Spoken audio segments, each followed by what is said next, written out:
Ever tried joining a FiveM server and got stuck because you couldn't find your Steam Hex ID?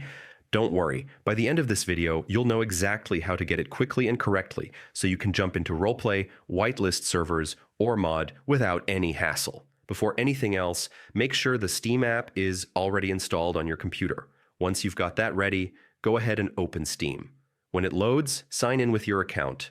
Just enter your username and password, double-check everything's correct, and hit the sign in button. After logging in, you'll land on your main Steam homepage where all your games and account content are located. Now look to the top right corner and click your profile name. A small drop-down menu will appear. Choose View My Profile. This opens your personal profile page.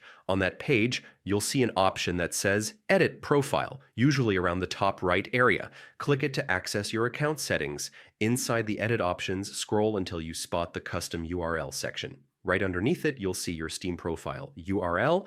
This link is tied uniquely to your account and is exactly what you need to extract your Hex ID. Highlight the URL and copy it either with right-click and copy or using Ctrl+C. Next, open your web browser and go to a Steam ID lookup site. A popular and easy one is steamid.pro, but any reliable Steam ID finder works the same way. Once the page loads, paste the profile URL you just copied into the search field using Ctrl+V. After that, look for the button that says something like Lookup or Find and click it. The site will scan your Steam profile and display a bunch of information connected to your account. Among the results, you'll see several ID formats, but the one you need is the FiveM Steam Hex ID.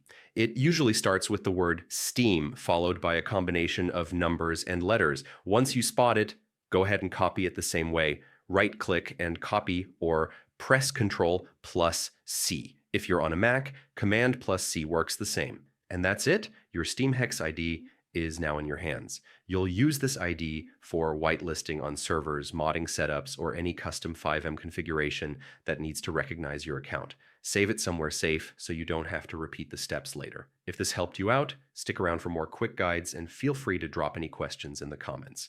Thanks for watching and enjoy your FiveM adventures.